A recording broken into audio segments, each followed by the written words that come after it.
बेटा बेटी। गौरी और राघव दोनों भी पति पत्नी होते हैं और उन्हें एक बेटा और एक बेटी होते हैं। बेटे का नाम तोशु, बेटी का नाम प्राची। एक दिन राघव अपना टिफिन घर पर ही भूल जाता है, इसलिए गौरी खुद तपती धूप में चल चल कर ऑफिस जाती है।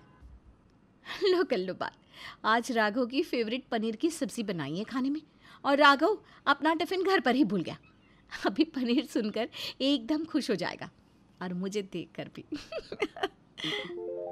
खुशी से शर्माती हुई गौरी राघव के कैबिन के बाहर तक पहुंचती है और तभी वो कैबिन के बाहर से कुछ ऐसा देखती है जिससे उसकी दुनिया उजड़ जाती है। राघव और उसकी ऑफिस फ्रेंड नैरा दोनों भी एक दूसरे के गले लगकर प्यार भरी बातें कर रहे थे। चुप बैठो तुम, मुझे पता है तुम मुझसे प्यार नहीं करते। तुम्हारी बीवी है, बेटा बेटी है, फैमिली है। मैं तो तुम्हारी प्रायोरिटीज़ की लिस्ट में एकदम आखिर में हूँ। आखिरकार एक बार वाली जो ठहरी।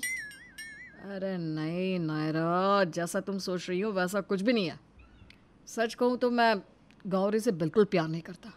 वो तो मेरे लिए एक तरह से बोझ बन चुकी है। बस झेल रहा हूँ उसे, जस्ट बिकॉज वो मेरे बच्चों की माँ है। आई लव यू नायरा, तुम हो तो जिंदगी है। Baby, love you too.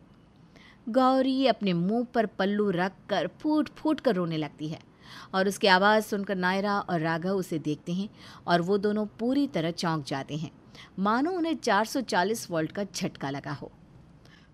Gauri, oh God, ये यहाँ कैसे? इतना बड़ा धोखा, इतनी बड़ी साजिश, और मैं पागलों की तरह जोगन बनकर तुमसे प्यार करती रही और पीठ पीछे तुम ये नहीं, तुमने ये अच्छा नहीं किया राघव। अच्छा सिला दिया तुमने मेरे प्यार का। मैंने अपने बुरे सपने में भी नहीं सोचा था कि तुम मेरे साथ ऐसा करोगे। लेकिन गौरी, गौरी रुको, मेरी बात तो सुनो। तुम जैसा समझ रही हो वैसा कुछ भी नहीं है। ये सच नहीं है। क्या सच नहीं है और क्या झूठ है?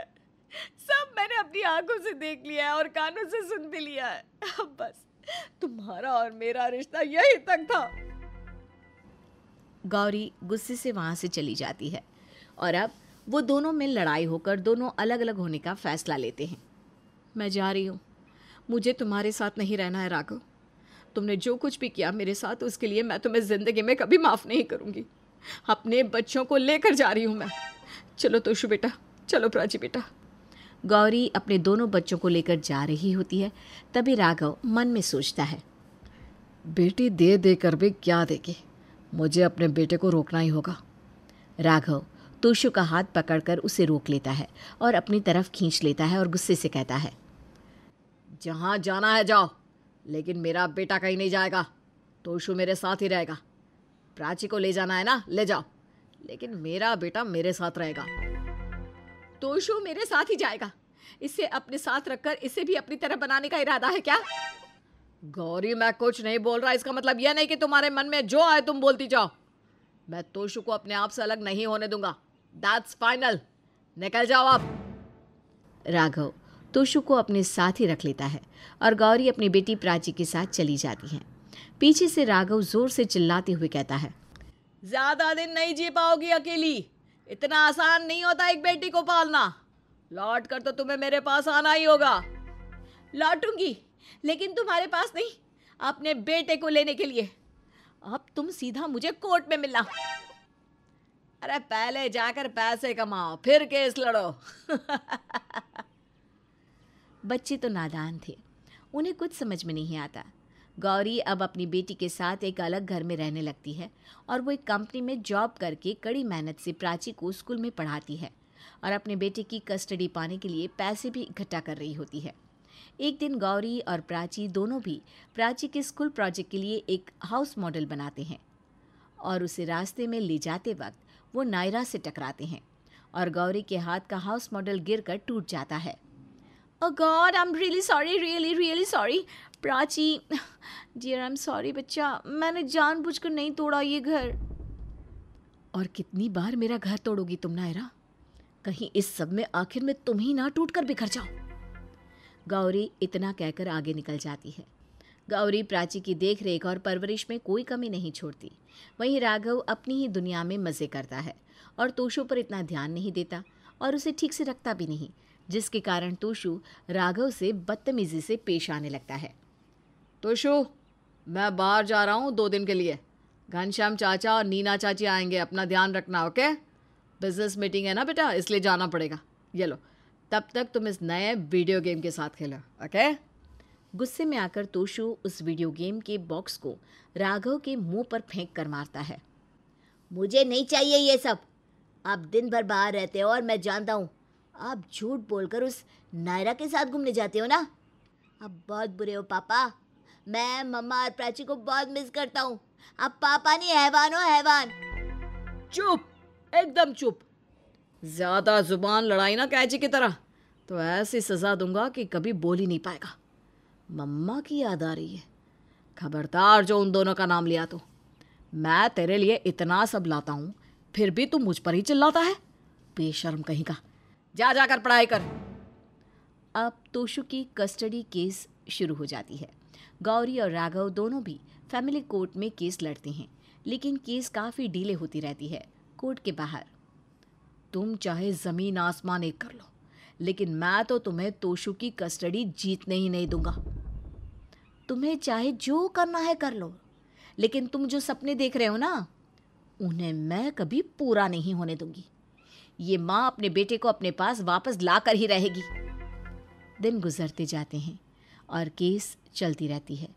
राघव अब दिन ब दिन केस की वजह से बहुत टेंशन में रहने लगता है और वो नायरा को भी समय नहीं देता, जिसके कारण नायरा भी दुखी रहने लगती है। राघव और नायरा में भी झगड़े शुरू हो जाते हैं। राघव, राघव प्लीज मुझसे बात करो। मेरी तबीयत ठीक नहीं है। I need you baby. Naira, मेरे पास पहले ही कम टेंशन नहीं है जो तुम और दे रही हो। मैं तुमसे नहीं मिल सकता। फ़ोन रखो यार, बाय। नायरा रोती रहती है और उसे गौरी की बात याद आती है। गौरी ने सही कहा था कि मैं भी आखिर में टूट ही जाऊंगी। जो आदमी अपनी बीवी और बच्चों का नहीं हुआ, यहाँ तक कि वो अपने बेटे के फ्यूचर के बारे में भी नहीं सोच रहा, वो मेरे लिए क्या करेगा? वो मेरा क्या होगा? Once a cheater always a cheater. मैंने गलती कर दी इस आदमी से प्यार करके। वहीं गौरी अपने बेटे तोशु को याद करती है और उसकी तस्वीर देख देख कर उसे रोना आता है। तोशु बेटा, मम्मा आपको बहुत मिस करती है। काश आप मेरे पास होते। लेकिन मैं आपसे वादा करती हूँ बेटा, मैं आपको उस पिंजरे से आज़ाद करके ही रहूँगी। केस के फैसले का दिन आ जाता है। गौरी और राघव दोनों भी कोर्ट रूम में आते हैं। राघव ने तोशु को चेतावनी दी होती है कि वो उसका ही नाम ले। जज कहते हैं, तोशु कस्टडी केस का फैसला अब पूरी तरह बच्चे पर ही निर्भर करता है और बच्चे के फैसले के बाद ये कस्टडी केस खत्म हो जाएगी। तोशु को विटनेस बॉक्स में बुलाया जाए।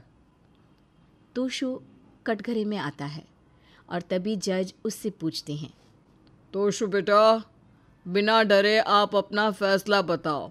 आप पापा के साथ रहना चाहते हो या मम्मा के साथ? तोशु राघव और गौरी की शक्ल देखता है और कहता है, मैं अपनी मम्मा के साथ रहना चाहता हूँ। तोशु, मेरा बच्चा। गौरी भावुक हो जाती है और भागकर तोशु को अपने सीने से लगाती है और इसी के साथ गौरी ये कस्टडी केस जीत जाती है। अब वो अपने बेटा बेटी के साथ रहने लगती है। वहीं राघव पूरी तरह अकेला पड़ जाता है और नायरा भी उसे छोड़कर विदेश में नौकरी के लिए चली जाती है। कुछ दिनों बाद राघव और गौरी डिवोर्स ले लेते हैं और राघव के पास आखिर में कुछ भी नहीं बचता।